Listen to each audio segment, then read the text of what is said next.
Hi everyone, today is August 16, 2022. It is now 12 p.m. and 22 degrees Celsius.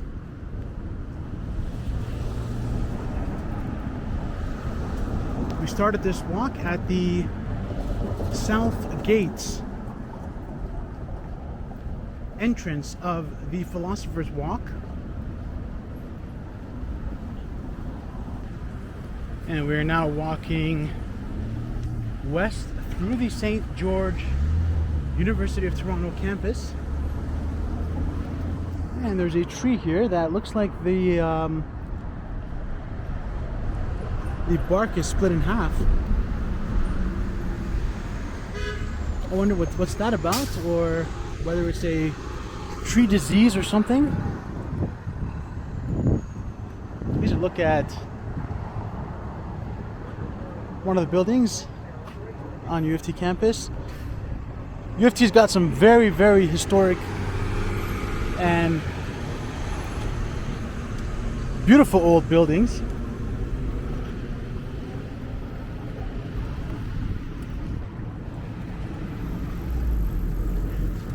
This is the University of Trinity College and the University of Toronto. This is, looks like one of their buildings here.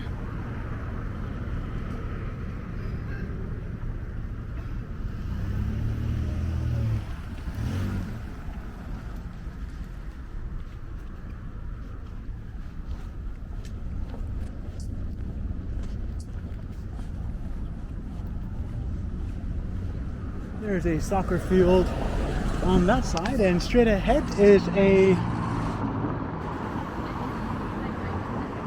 tower with a clock on it midway up, or slightly above midway. Let me see if I can zoom in. There we are. This is a better view.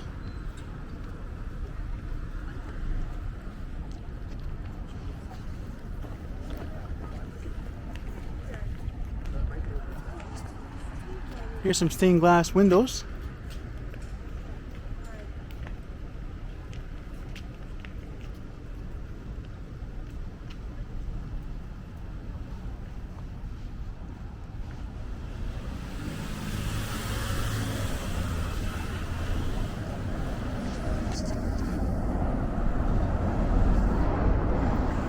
Here's the monk school building.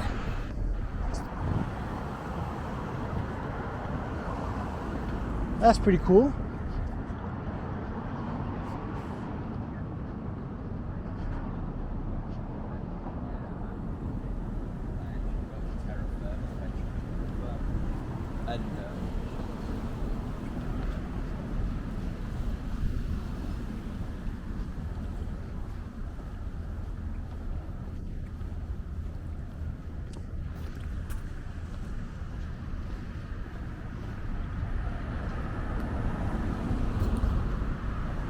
Looks like some of the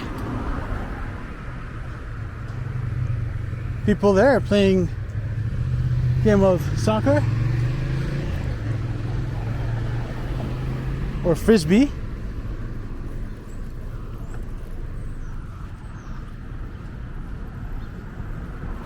Here's a look north on Devonshire Place.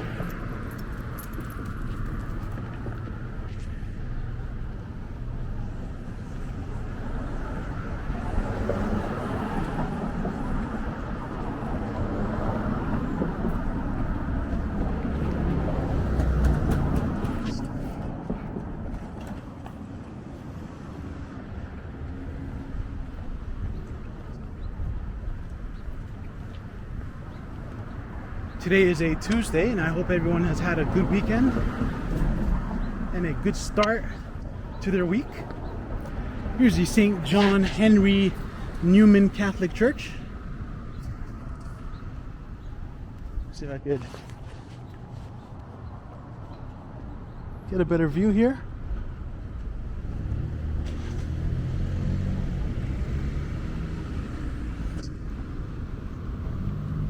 Here's a very huge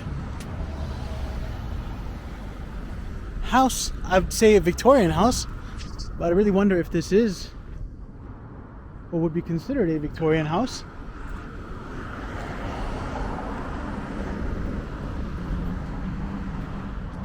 It is definitely a massively huge house. And this is the Newman Center for Catholic Life on campus.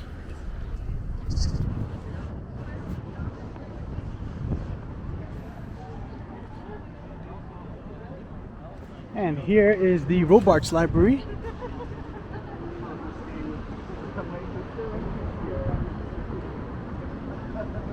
And this is definitely one of the more popular examples of brutalism architecture that people tend to give when talking about brutalistic architecture in the city of Toronto. They tend to refer to Robarts Library.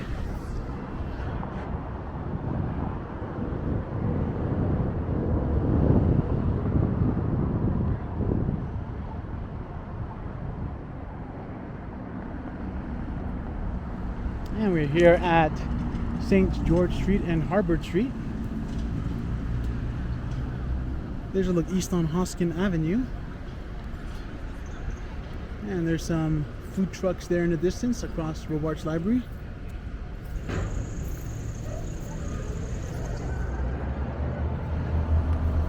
Here's a look west on Harbord Street.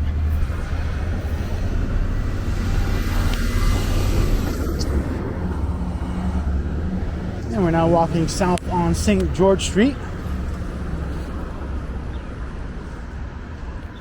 There's a moose there. Let me see if I can zoom in. I'm going to check to see if there's an information board that I can put up for this particular work of art. If there is, I'll put it up. If not, then we can just assume that there's just a moose there, but we don't have extra information about it. Here's some more food trucks. Okay, that's fine. That one smells pretty good.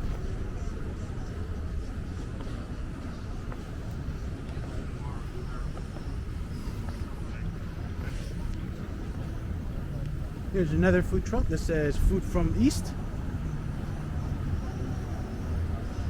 And it looks like this one also offers halal food options.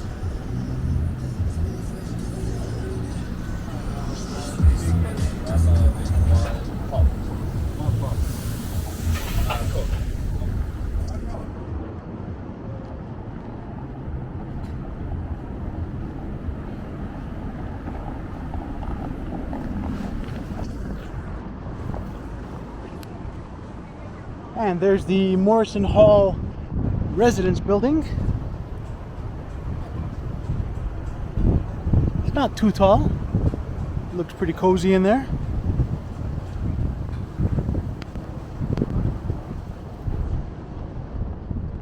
And here's Sydney Smith Hall. This is the Faculty of Arts and Science. That's a cool design they have there on this building. And they've got some circular metal benches here for people to take a seat on and relax, maybe in between classes and lectures.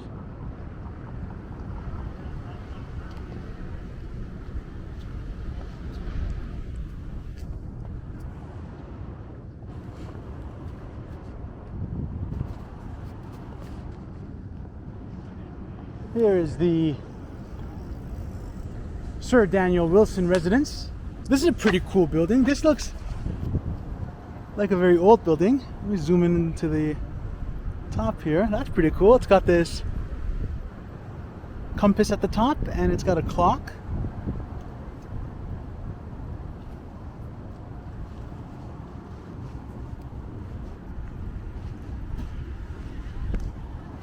And here's a hot dog stand.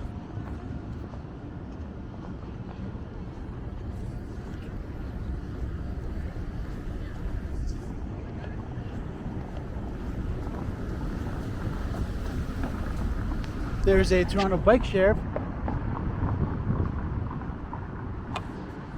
And here's a building with some interesting symbols on it. Very cryptic.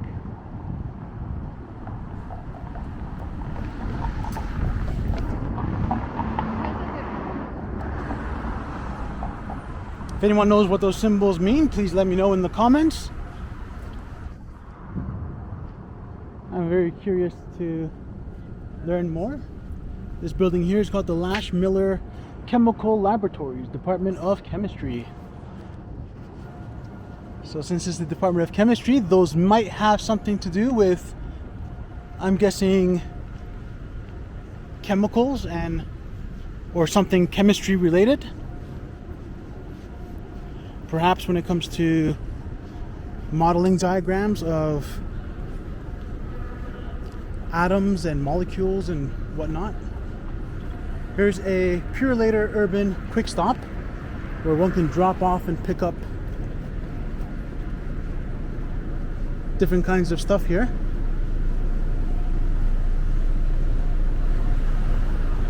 Here are some busy food trucks. This one's called Afghan Authentic Food Kebab Grill and Thrill. Looks pretty good. A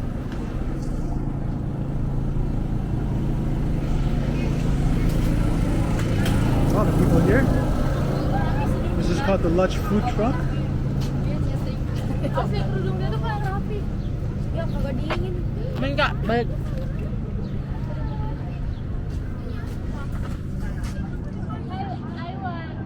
This one's pretty busy. This is the McLennan Physical Laboratories.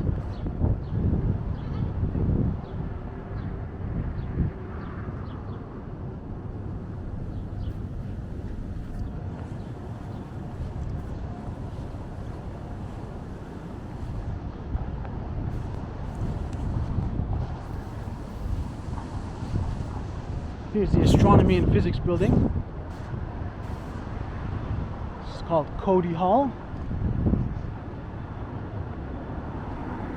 This is a pretty cool building. It looks relatively new from the outside. It's called the My Hall Center for Engineering, Innovation, and Entrepreneurship.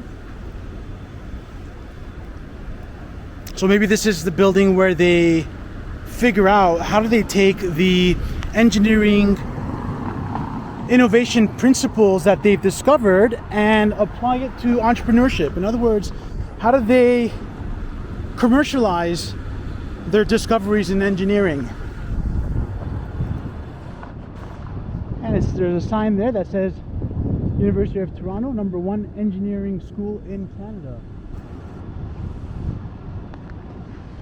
I think I would probably agree with them.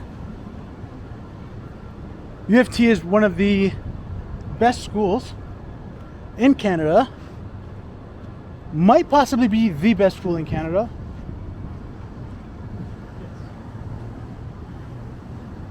Just my humble opinion. Here's another plaque. This one says National Council of Jewish Women of Canada. Founded in 1897, the National Council of Jewish Women of Canada united a largely urban group of Jewish women dedicated to effecting meaningful social change at home and abroad. The first section here in Toronto engaged in advocacy, created opportunities for education, provided shelter, and supported new immigrants, refugees, mothers, young women, and children. Before long, there were sections across the country with mandates evolving to meet the changing needs of the most vulnerable in society. Dedicated to social justice and equality, this volunteer organization has forged an enduring legacy of community service. Here's an overall view.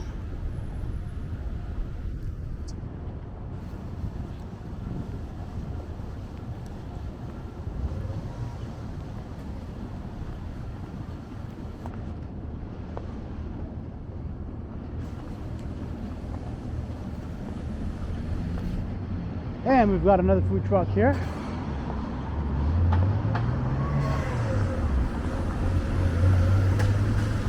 This one doesn't have a sign that I can see from here, but it looks like they have chicken shawarma and beef shawarma and other kinds of stuff.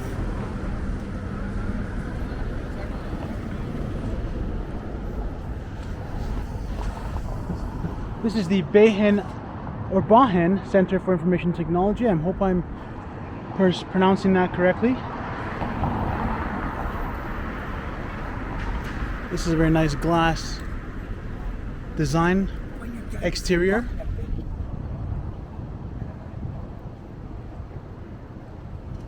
And across the street here, there's this metal art looking object. This is the gallery. And so I think this building has been here for a very long time, as long as I can remember. But this is very cool. I really like these kinds of works of art that are made out of these materials that can last a very long time outside. And I also like the abstract nature of it. There's no plaque that I can see from here, but I will try to find some information online about this work of art in front of the Galbraith building that I can maybe put up as an information board for you guys. I'm very curious myself as to the history of this art, and I'm also curious to learn more about it. Across the street is the uoft bookstore. And so I guess that's where the students buy their textbooks and other kinds of reading materials that they need for their courses. Here's Cumberland House, Center for International Experience.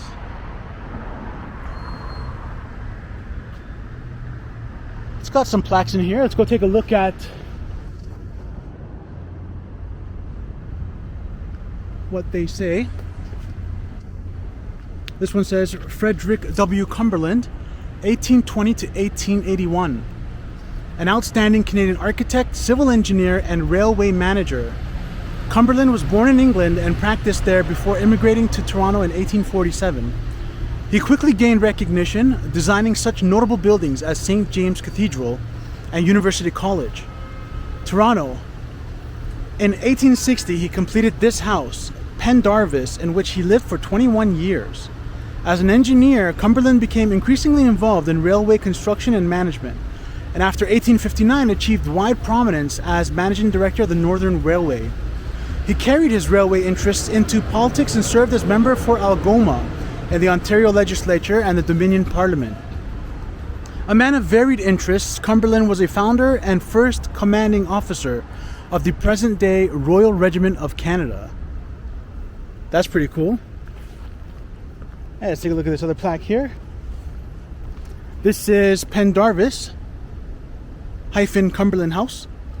Renowned Toronto architectural firm Cumberland and Storm designed this building as the family home of senior partner Frederick W. Cumberland. Completed in 1860 and named Pendarvis, the original Italianate villa-style structure stood on spacious grounds with its main entrance facing east towards the new University of Toronto campus. In 1883, it was substantially redesigned by William Storm. After the 1912 closure of Government House on Simcoe Street, Toronto, the Ontario government leased Pendarvis as the temporary official residence and receiving rooms for the Lieutenant Governor. It was first occupied by Sir John Gibson until 1914, and then by Sir John Hendry until the 1915 completion of Chorley Park, Toronto, the last and most opulent vice-regal residence. Acquired by the University of Toronto in 1923 and eventually renamed Cumberland House, this is a rare surviving example of Cumberland's residential work and is significant for its use as the residence for the Lieutenant Governor of Ontario. Ontario Heritage Trust, an agency of the Government of Ontario. So there's a lot of history behind this house, and it looks like they're doing some work on it to maintain it. So that's pretty cool.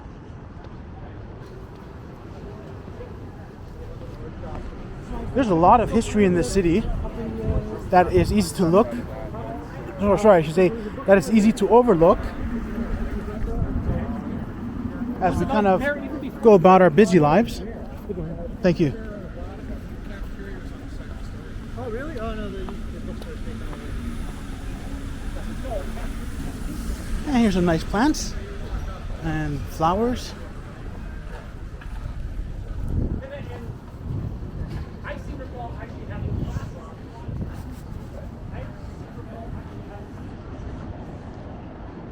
And we're now here at St. George Street and College Street.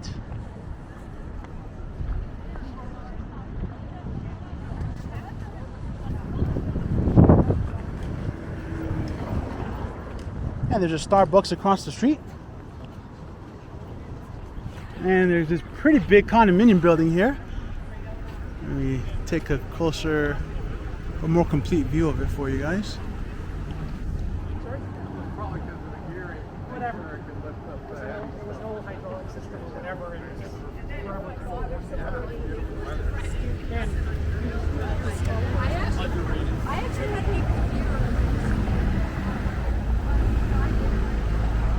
And there's a CN Tower off in the far distance.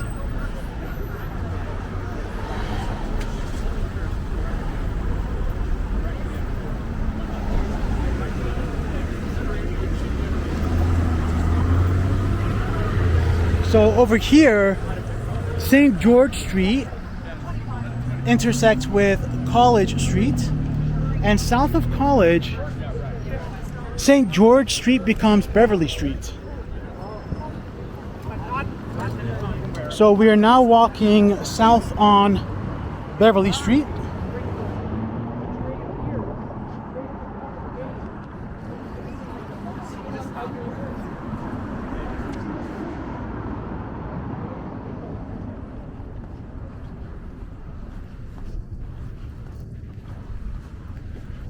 Beverly Street is also a very nice, quiet street in the city.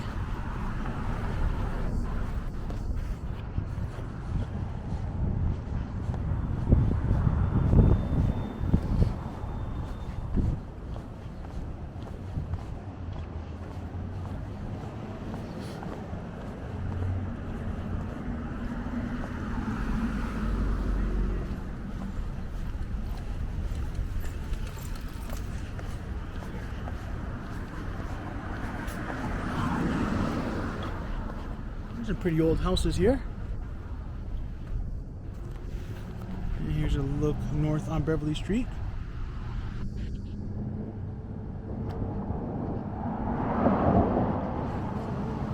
There's another bike share.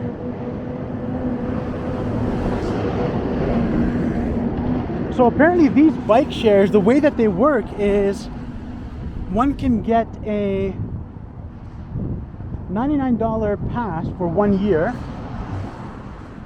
and you can check out one of these bicycles. These are just regular bicycles. I think they have electric ones coming more to the city soon. But you get a $100 pass and it lasts you for about a year, and apparently you can check out any bicycle you want, and you can ride the bicycle in the city until you get to another bike share location, and where you check it back in, and you can keep doing that an unlimited amount of times. So in other words, it's kind of like for only $100 a year you can travel from bike share to bike share within 30 minutes. And there's the Polish Combatants Association, Branch 20. It says Royal Canadian Legion. But yeah, you can travel from bike share to bike share as long as you're within 30 minutes.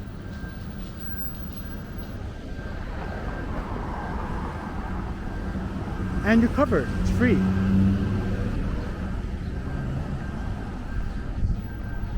And so that was pretty cool.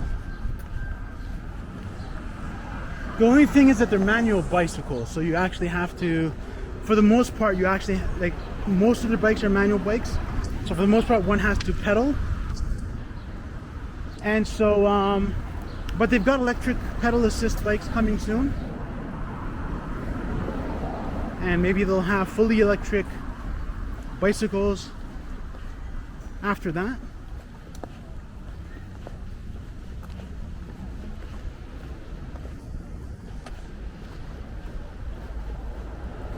And so I guess this is part of Toronto's effort to transition towards a more carbon neutral position. Here's a cool tree. It looks like it's got, looks like this is string beans. Those are pretty cool.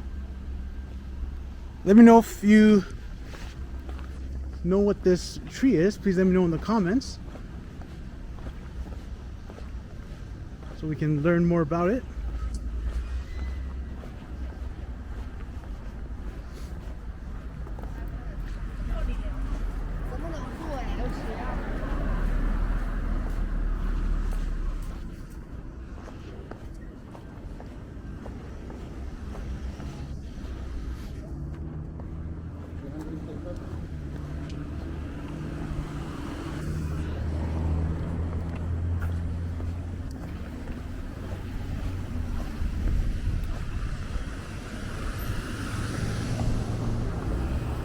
And we're now here at Beverly Street and Baldwin Street.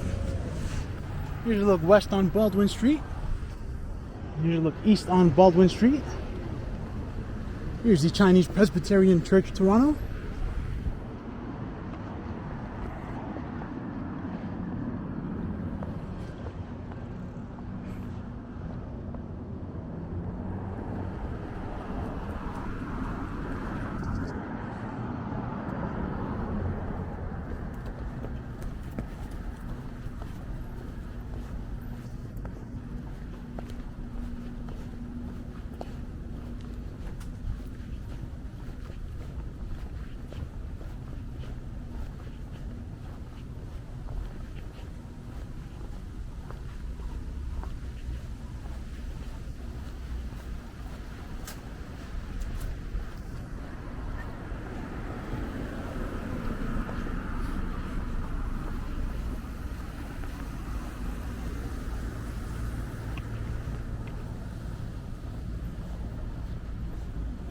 Feels like the sun is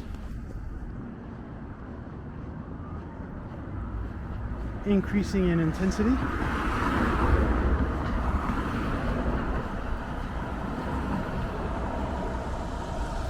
Yeah, we're now here at Darcy Street and Beverly Street.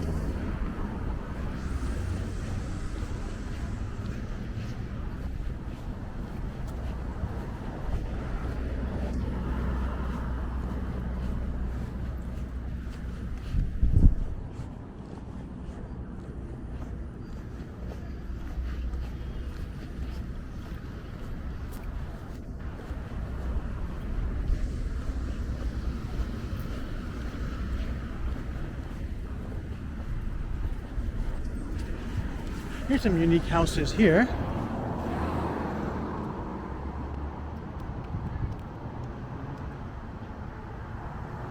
And there's another one.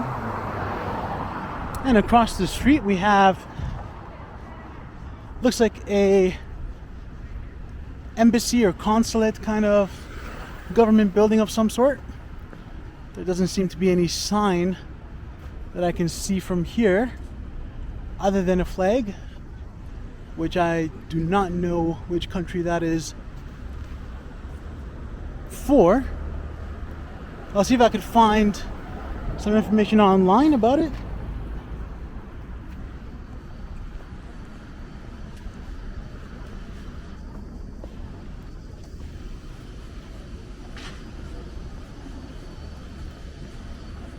And we're now here at Beverly Street and Dundas Street. And this is the west side of the Art Gallery of Ontario, the AGO. And I've got a full walkthrough tour video that I did in a previous video, which is pretty cool.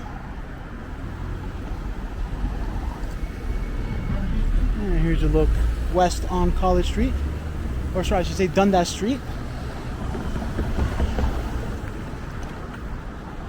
And here's a look east on Dundas Street.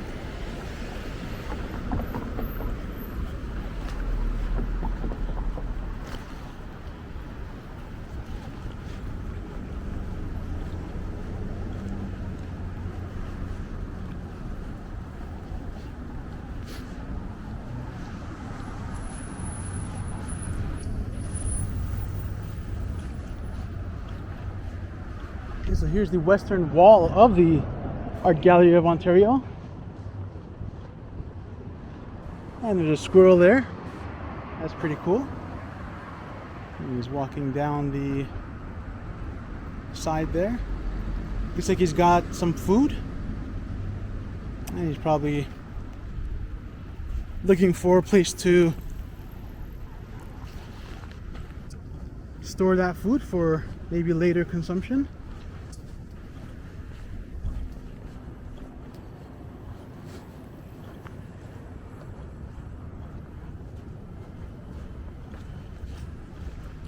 And here's another bike share. And so the good thing about these bike shares is that they're relatively close to each other. So you can, oh, here's one of those electric e-bike versions of the bike share bicycle. You see it says e-bike. This is what they look like. And the light on this one's red, so I'm guessing this is being charged, or maybe it was recently used. And so you have to wait until the light apparently turns green and then you can use it. I think that that's also one of the other challenges of these bike shares with the electric bikes, that most of the time you find them on red, and so they're still charging, I think.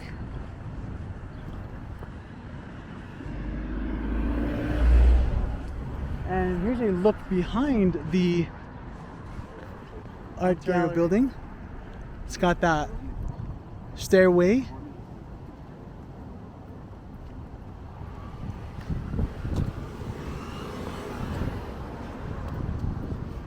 And this is a very nice park here.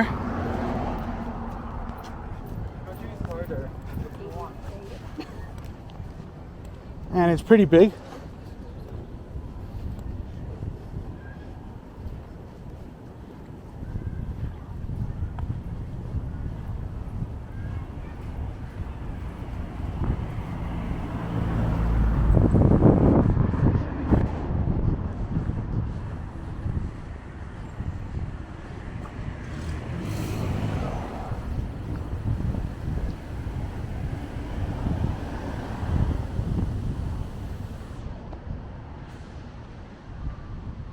And there's that work of art there in the distance. Let's go on the pathway and take a closer look.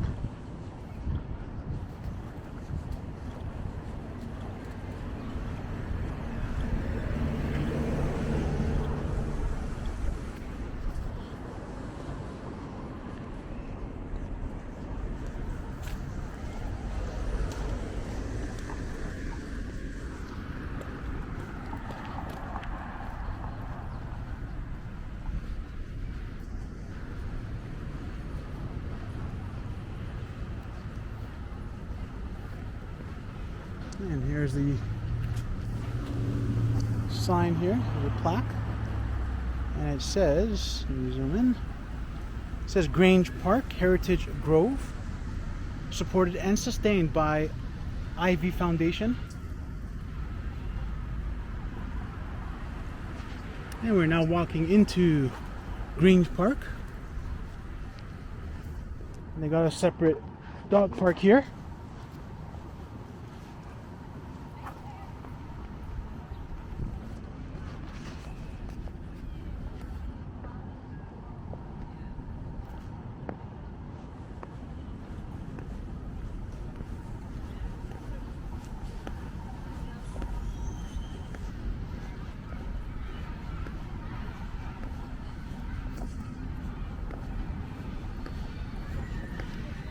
Here's some people doing some exercises with these cables that kind of resemble TRX cables.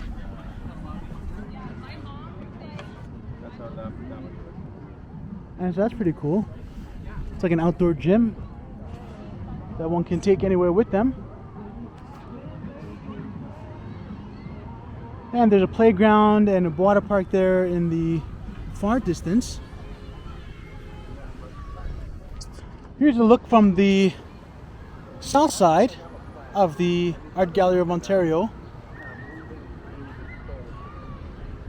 See if I can zoom in. There's a flight of stairs there that takes you from one of the floors to the other floor.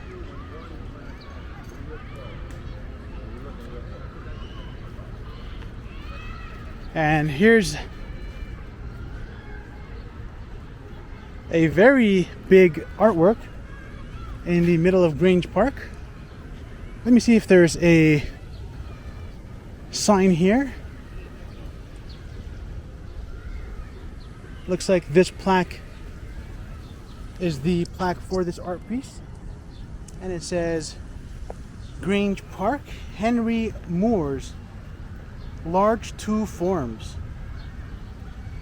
And so Henry Moore is one of the more popular artists that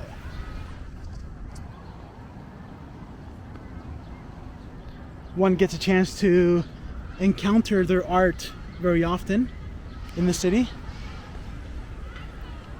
I'm going to do a walk around so you can get a more complete view of it. This is very cool. It feels like it has a lot of presence. I like the abstract nature of it.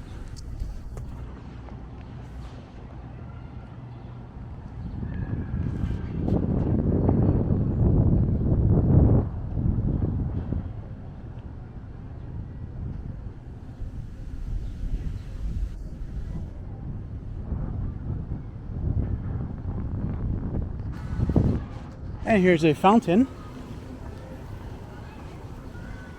to the north of, or the north side of Grange Park. This looks very nice and unique. Very shiny. So it looks like a fountain with a big bowl emptying into 7 little bowls. And the water comes from all the way on this pathway here.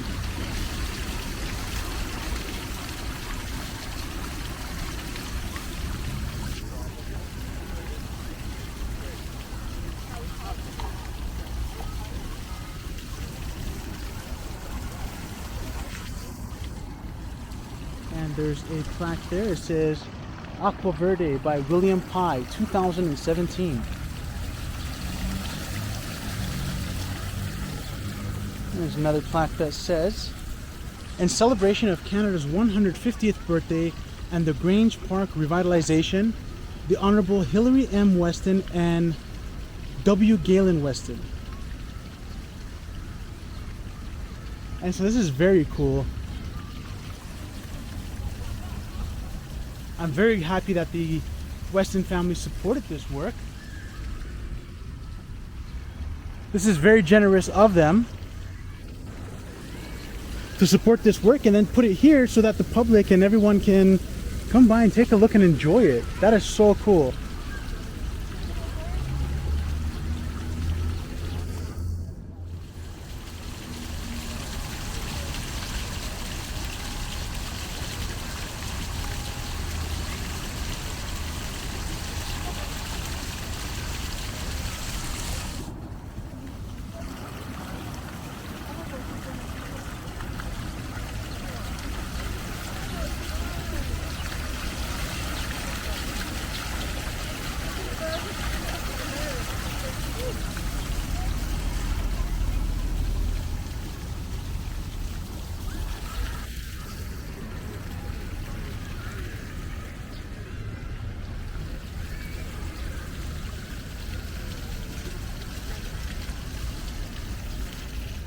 And let's continue our walk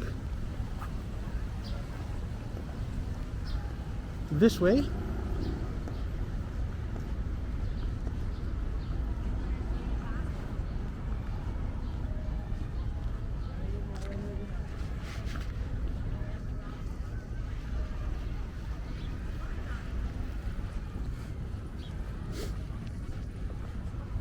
So we're now walking back towards Beverly Street, and I'm going to continue walking south on Beverly Street.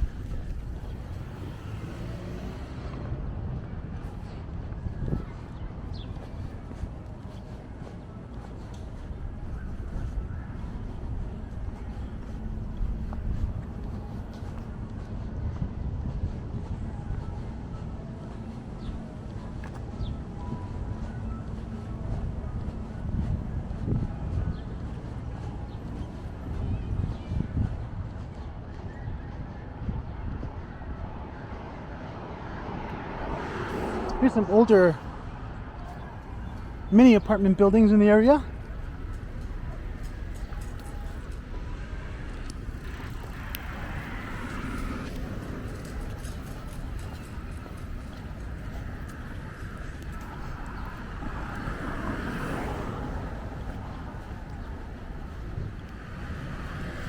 And there's what looks like to be a church. It says the Toronto Chinese Baptist Church.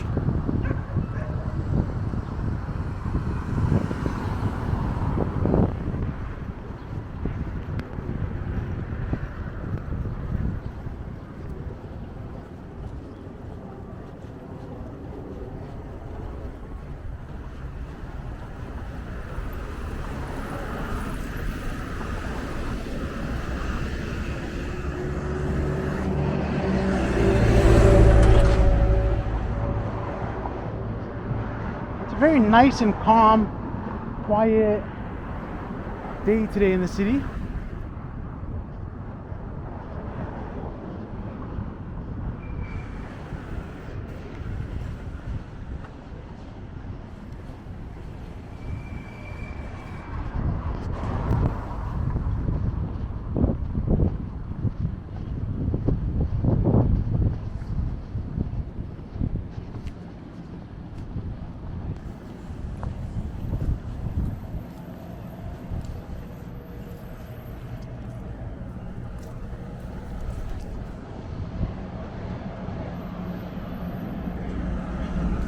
I want to take the time to extend a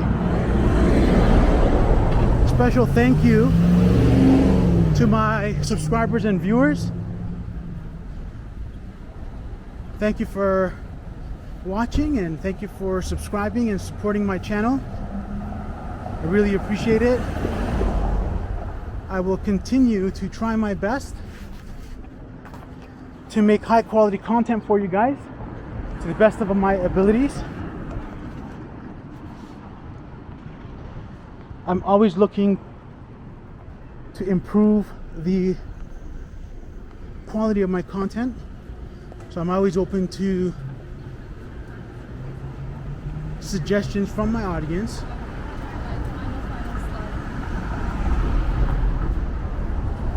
Please let me know in the comments if there's anything that you want to see me do more of or see me do less of, and that helps me get feedback that I can then use to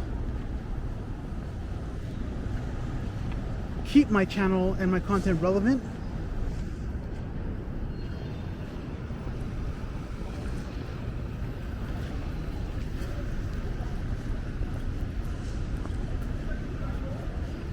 If there are some places that you want me to cover,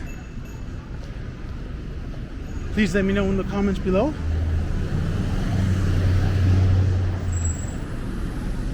I recently did a video at the CN Tower,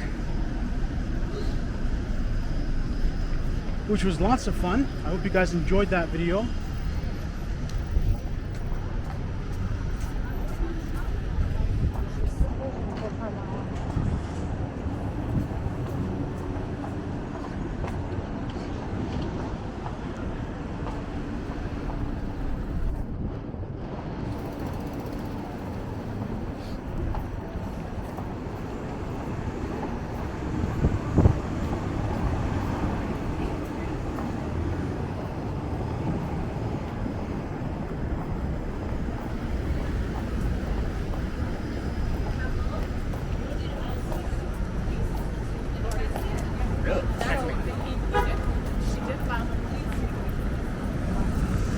we're now here at Queen Street and John Street.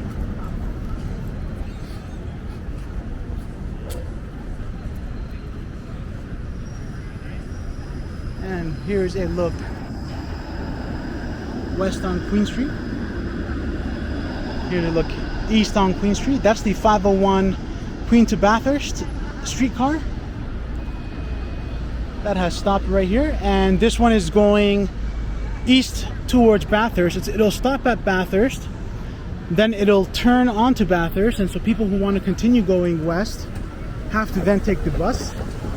I think it's because they're doing some construction work and whatnot. And we're now walking south on John Street. This used to be a Second Cup coffee store, but it is now unfortunately closed. I remember a few times where I had the chance to go there and get a frozen hot chocolate.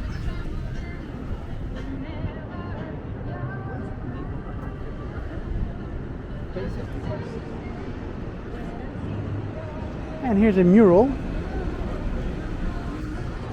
It says, "We see you," and it says, "Thank you." And it looks like there's a person with a red shirt and a red visor, blue mask. And in the background there is the CN Tower and the Toronto skyline. And if we take a closer look, it seems like these are little virus particles. And it says 2020. I believe those virus particles are probably referring to the COVID-19 virus.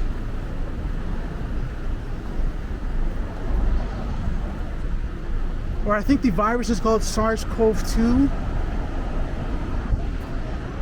But either or. And we're now here at John Street and Richmond Street. This is known as the Entertainment District. There's a look west on Richmond Street. There used to be a lot of clubs here, and this was a big spot for people wanting to go clubbing. This is the Scotia Bank building, or theater I should say. They've got an IMAX theater in there. And I think it's also a 3D IMAX theater, if I'm not mistaken. And here's a look east on Richmond Street.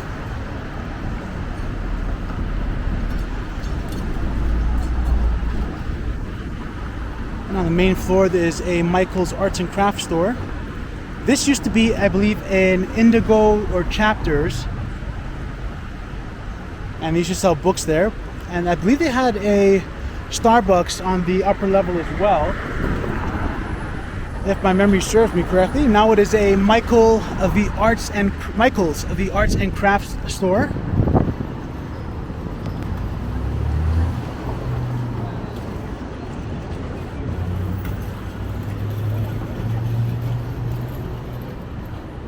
I think that the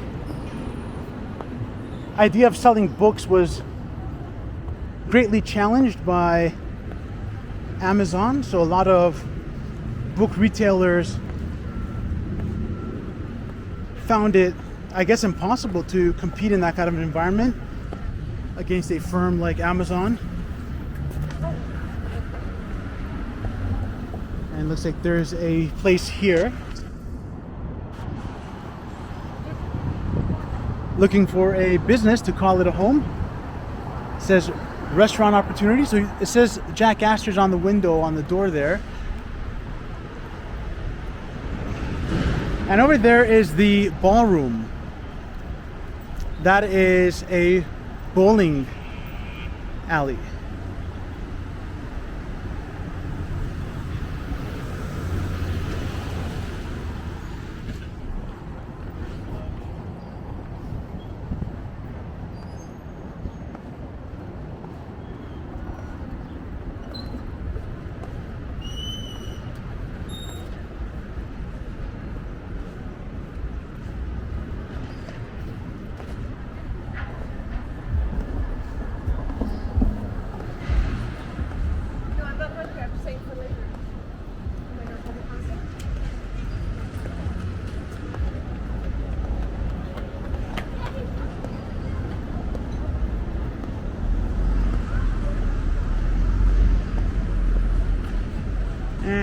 here's some patios.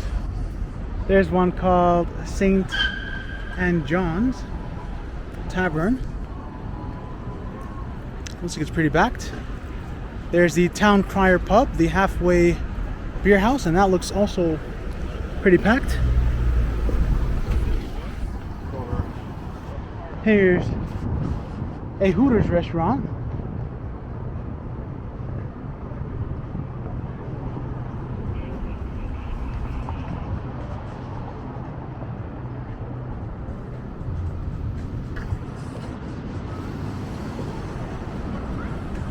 Here's a look at the CN Tower.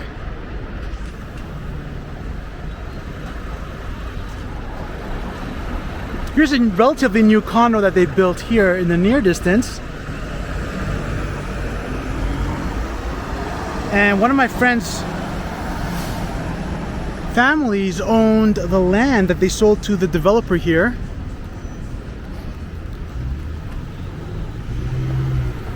And they built this very new condo with this very unique style to it.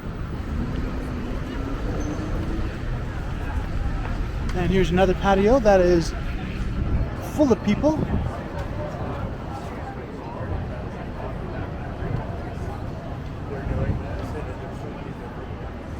And it looks like there's a lot of people out. The Fox and Fiddle. A lot of people out today with friends and family. And there's the CN Tower. Here's the unique building I was talking about. This is 90 John Street.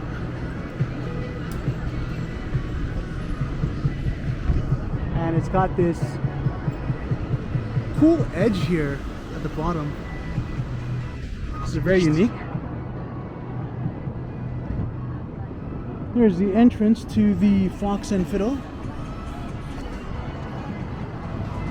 There's Burgers and Fries Forever. And it looks like they got some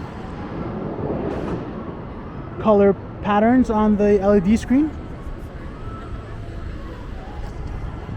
Here's Burgers and Fries Forever menu.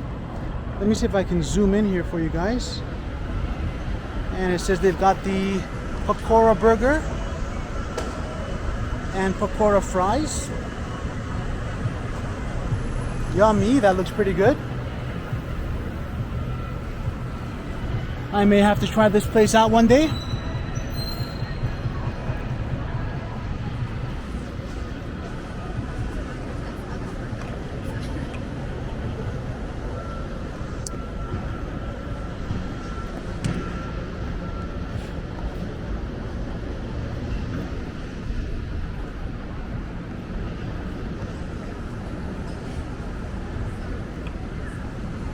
And this building here is known as the Festival Tower.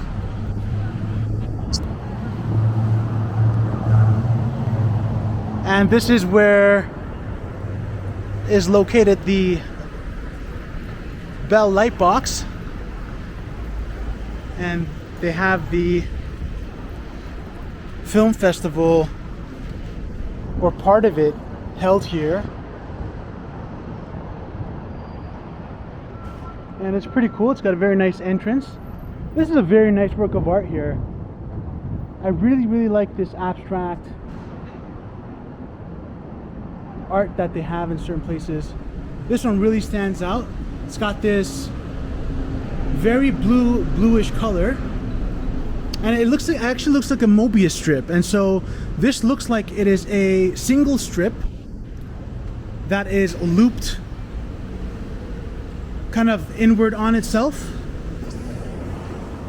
And here's another look from around this side. I believe it has a plaque here.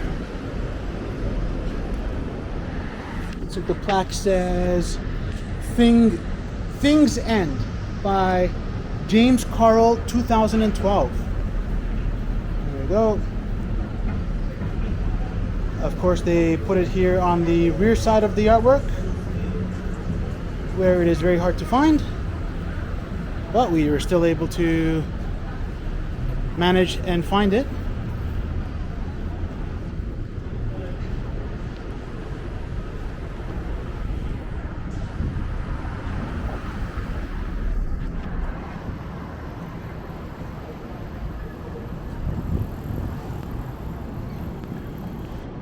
This is a restaurant called Canteen.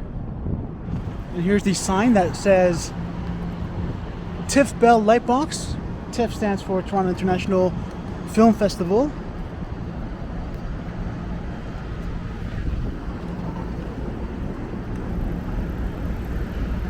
And here we are at John Street and King Street. Here's a look west on King Street. Here's a look back at the TIFF Bell Lightbox building. Here's a look west on King Street, or I should say east. And here's a second cup coffee.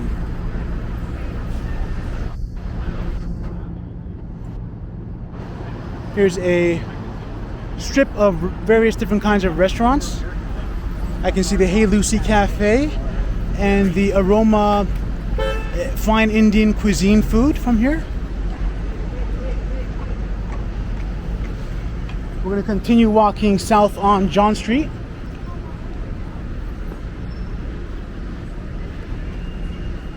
One of my friends was a donor for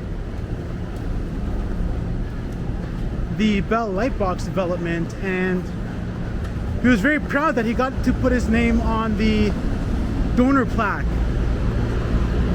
And so that was pretty cool.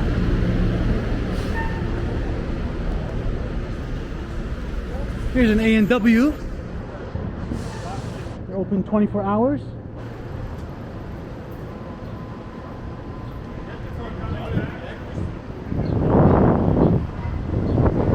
And across the street here is the Metro Hall Toronto building. There it is. It says Toronto Metro Hall. This is a very unique building design. And of course we can see the CN Tower from here.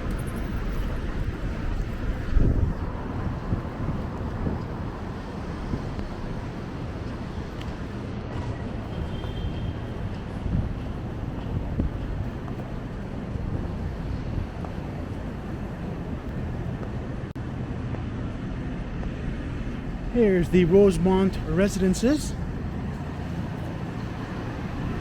And it's got this cool metal artwork here in the front on top of the sign. Here's a look at the building. That's a pretty cool work of art they've got there.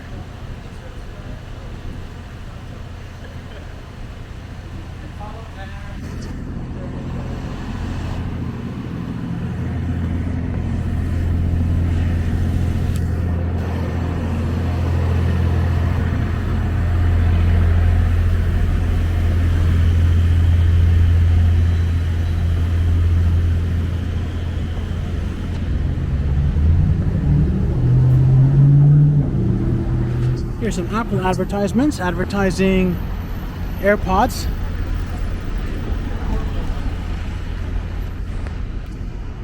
And we're now here at John Street and Wellington Street. Here's a look west on Wellington Street. We'll look east on Wellington Street. Wellington Street is a one-way street where traffic goes westward. Looks like they have a big structure here that they're working on installing. A lot of construction work going on in this part of the city.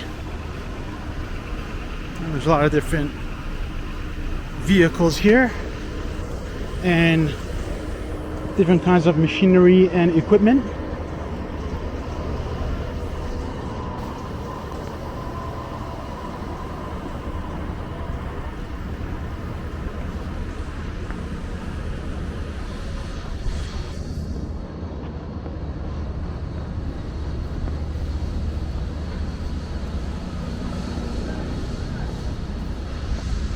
Here's a South Street Burger.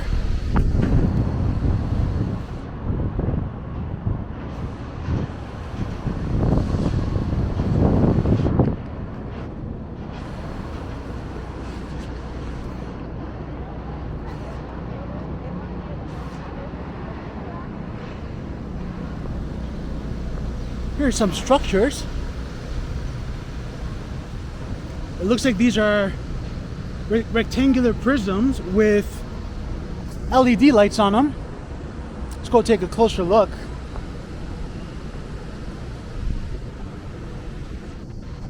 And see if we can learn more about them.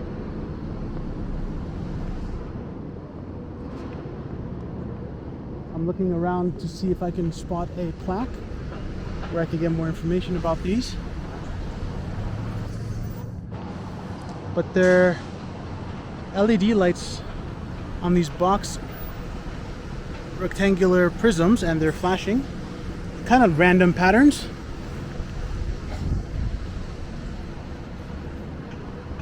Here's a better view in the shade of the LED lights flashing.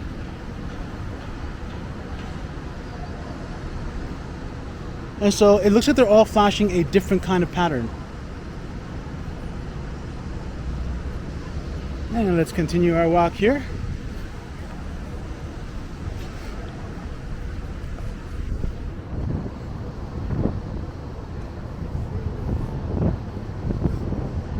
Here's a beautiful view of the CN Tower.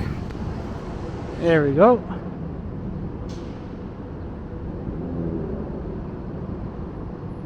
And this building here looks like an office building. It seems to be connected to the convention center.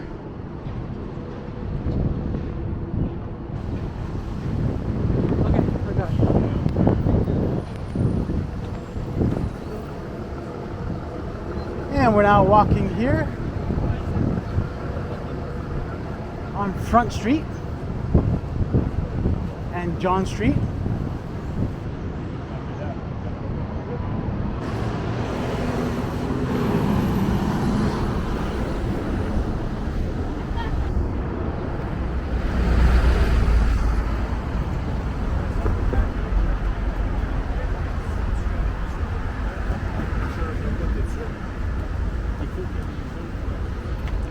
Here are two pillars here. Let's take a look at what they say. Here's a plaque that says Isabella Valency Crawford Park.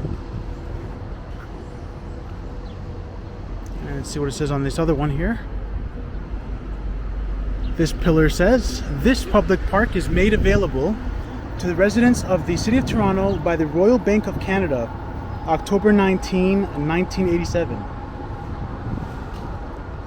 Here's a look at the Isabella Valency Crawford Park. It looks like another plaque is here on the westward column. This one says Isabella Valency Crawford, 1850 to 1887. Considered among our finest poets, Isabella Crawford was born in Ireland and came to Canada with her parents about 1858. After settling first in Paisley, Ontario, the family lived later in Lakefield and Peterborough. As a young woman, Isabella became fascinated by backwoods life and Indian legends. Following her father's death, she and her mother moved to Toronto. There they subsisted on her meager earnings from light verse and formula fiction that appeared in Canadian and American newspapers.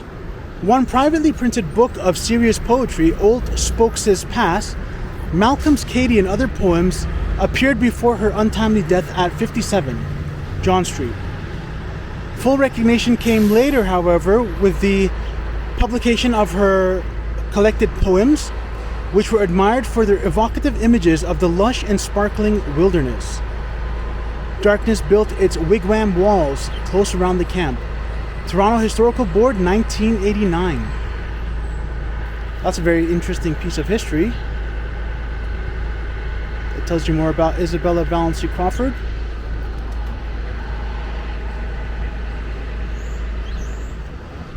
Yeah, let's take a closer look here. There's a plaque here from Discovery Walks. Here's a map, and this is where we are at the moment, at Isabella Valency Crawford Park. This radius is the area that you can reach within a 5-minute walk. Here's some information about the Isabella Valency Crawford Park. It says, take a walk on the wilder side. This slip of a park was designed as an alternative pedestrian route for the thousands of people who walk through here every day. The park opened in 1987, 100 years after the death of its namesake, Isabella Valency Crawford, an early and prominent Canadian poet who lived in this area. The city leases the park site and secured money for its improvements from the adjacent private development. If the earth was see-through, you could gaze down into the parking lot below. This park is one of several on the downtown walk that are built on top of underground pathways and lots, providing a quiet oasis amidst some of Toronto's most popular attractions. Sit back and enjoy the peaceful oasis for a few minutes before you get going to your next stop.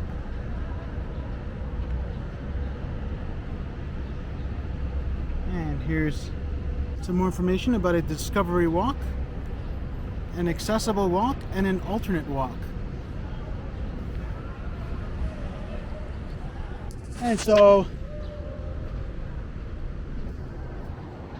here's the stairway that leads up, and on that other side there's a walkway which is like an incline ramp as opposed to a stairway. I think I'll take the incline walkway path instead of the stairs today. It's been a very long day, and here we go.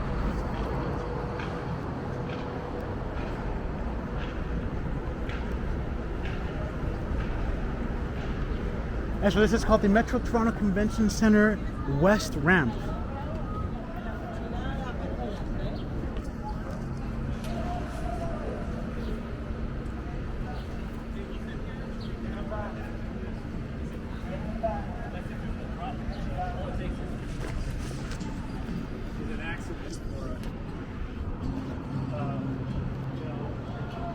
And we're here at the base of the CN Tower.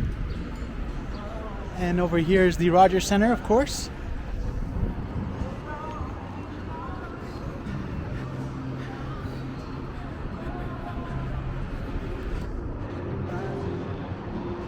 I'm going to take this ramp up.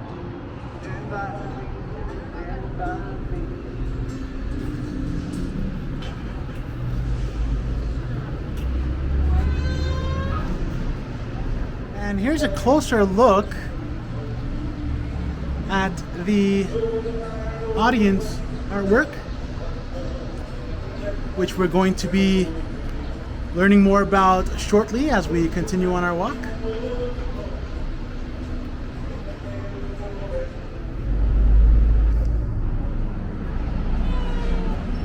Here's a look out at the trains. Here's a plaque that says 25 years of Blue Jays baseball. April 7, 1977 marked the introduction of Major League Baseball to Toronto when the Blue Jays Baseball Club played their first home game. They won that memorable opener and have since brought great excitement and entertainment to the city. Playing first at Exhibition Stadium and then at the unique Sky Dome, enthusiasm rapidly grew in both players and fans alike. The Blue Jays achieved a major victory in 1985 by winning the American League East Championship. This pennant was brought home again in 1989 and onward from 91 to 93. New heights were met in 92 and 93 when they became the American League champions. The ultimate victory was achieved in 1992 when the Blue Jays won the World Series championship, the first Canadian team to earn this honor. The next year, the Jays followed up with their second spectacular World Series win.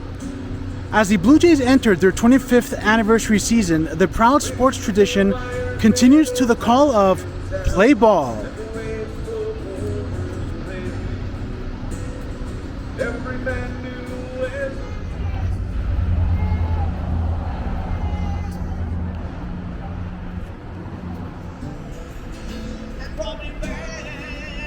And here's the Rod Robbie Bridge, June 26, 2013. It says, in commemoration of Roderick George Rod Robbie, 1928 to 2012, an architect and an officer of the Order of Canada whose body of work included this stadium, originally called the Sky Dome in 1989, and the Catty Mavic, Canada's national pavilion at Expo 67 in Montreal, Quebec. Rod Robbie was a fervently proud citizen of the city of Toronto and Toronto. And so look at the Rod Robbie Bridge. And this passes over the GO train, and there's a CN Tower there, and leads you to the entrance of the CN Tower and towards the Rogers Centre and Ripley's Aquarium of Canada.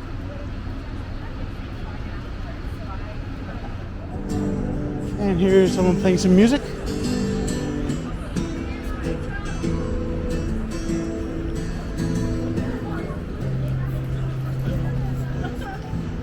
So we're on this platform, and down below we can see the GO train.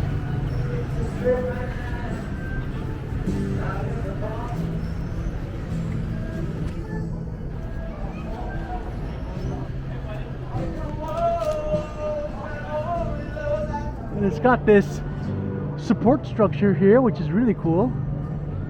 Looks very sturdy. Here's an artist drawing some pictures on the ground.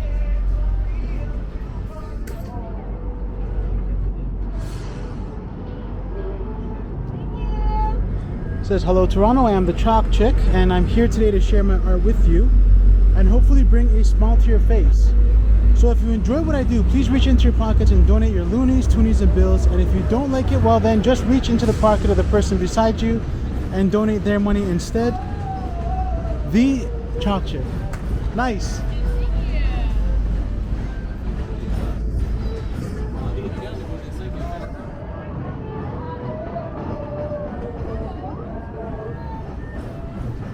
Yeah, here's another look at the GO train, or another GO train passing by.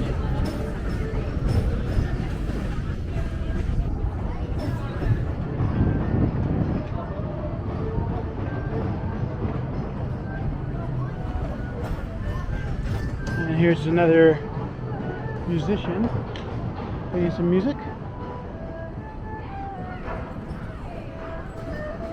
Here's the Toronto Blue Jays sign on the Rogers Centre building.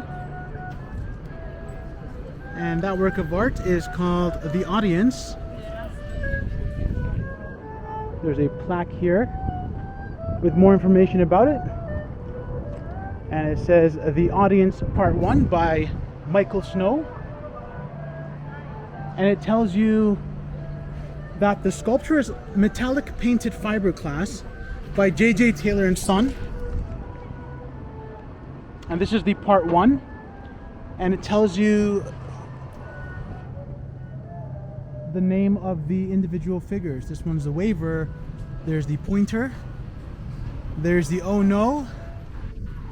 V for victory. Here's the cameraman. This is the nose thumber. He's got his nose touching his thumb. And man and boy. Looks like that's a father and his son.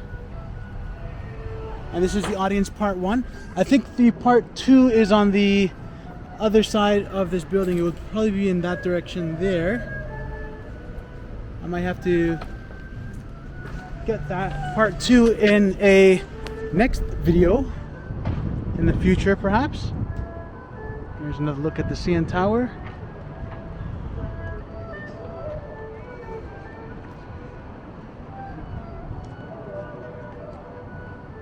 And I'm going to end this one here. I hope you guys enjoyed this video. If you like this video, please hit the like button. For more videos like this, please hit the subscribe button and the bell notification icon. And I will see you in the next one. Take care.